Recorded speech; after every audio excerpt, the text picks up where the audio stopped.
Good morning. ఈరోజు మనం స్వాతంత్ర దినోత్సవం జరుపుకుంటున్నాం ఆగస్టు 15 సందర్భంగా. మేము అందరం రావడానికి గల కారణం కూడా వ్యక్తి మీకు పరిచయం చేస్తామని చెప్పాను కదా, అతను కూడా కటారి మోహన్ గారు. మా అందరికి అదే భాగంగా ఈరోజు అసలు మనకి స్వాతంత్రం అనేది ఎందుకు వచ్చింది, దానికి కారణం ఏంటి, భావతరాలకు తెలియజేయాలనుకుంటున్నాము. దానికోసం ఒక 2 ముక్కలుగా మన వెంకీ గారు ఉన్నారు, వెంకీ గారు చెప్తారు. అందరికీ నమస్కారం. అల్లూరి సీతారాం ఫస్ట్ స్టార్టింగ్లో ఆంధ్రప్రదేశ్లో చూసుకుంటే అల్లూరి సీతారామరావు అనేది మనకు చాలా పోరాటం చేశారు స్వాతంత్రం కోసం. అలాగే దేశ నాయకులు చాలా మంది ఉన్నారు. మనకి బానిసత్వం పోయి మనం సమయంగా మన దేశాన్ని మనం పరిపాలించుకోవాలి అందుకోసం అనేది మనకి రాజ్యాంగం రాశారు అండి. ఓకేనా? అందుకే మన రాజ్యాంగం రాసి 1947 ఆగస్టు 14 అర్ధరాత్రి మనకు స్వాతంత్రం వచ్చింది. తర్వాత అక్కడ నుంచి మనం రాజ్యం మన దేశాన్ని ఎలా నడిపించాలి, ఎలా పరిపాలించాలి అనేది ఒక రాజ్యం రాయించుకున్నారు. రాసుకొని అక్కడ నుంచి మన దేశాన్ని పరిపాలించారు. ఇప్పటి వరకు అలాగే మనం కంటిన్యూ అవుతున్నాం. 79వ స్వాతంత్ర దినోత్సవం చాలా గర్వకారంగా ఉన్నది. స్లోవేనియాలో అనేది మన కార్మికుల ఐక్యతను కలిపి ఇక్కడ మనము చేసుకుంటున్నందుకు ఎంతో మంది అమరవీరులై మనకి ఈరోజు ఈ స్వాతంత్రం స్వేచ్ఛగా ఇచ్చినందుకు మనం ఎంతో ఫ్రీడంగా జరుపుకుంటున్నాం.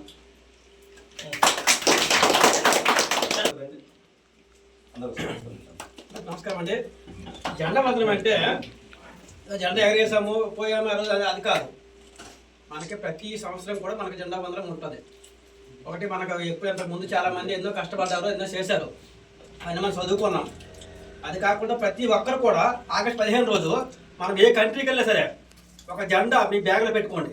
నేను చెప్తున్నా ఇదే ఫస్ట్ మాట, ఒక జెండా మీ బ్యాగ్లో పెట్టుకోండి. మీ బ్యాగ్లో పెట్టుకోండి. ప్రతి సంవత్సరం కూడా మీకు అవకాశం లేనప్పుడు ఆగస్టు 15 రోజు మీకు జెండా మీ బెడ్ మీదనే ఎగరేసుకోండి. అది నేను చెప్తుంది.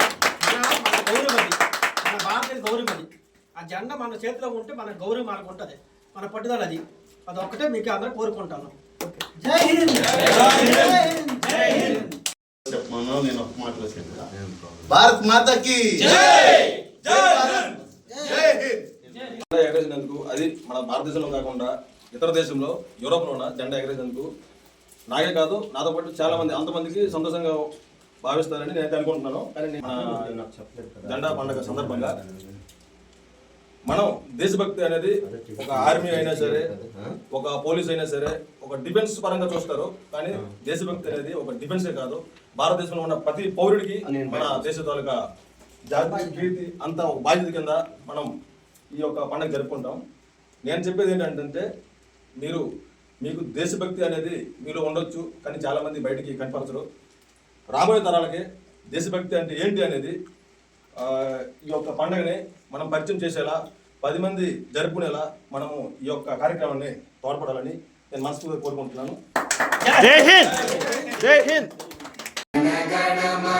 అధినాయక జయ హే భారత భాగ్య విధాత పంజాబ్ సింధ్ గుజరాత్ మరాఠా ద్రావిడ ఉత్కళ వంగా వింధ్య హిమాచల యమునా గంగా ఉజ్జల జలధి తరంగా तव शुभ नामे जागे तव शुभ आशीष मांगे गाहे तव जय गाथा जन गण मंगलदायक जय हे भारत भाग्य विधाता जय हे जय हे जय हे जय जय जय जय हे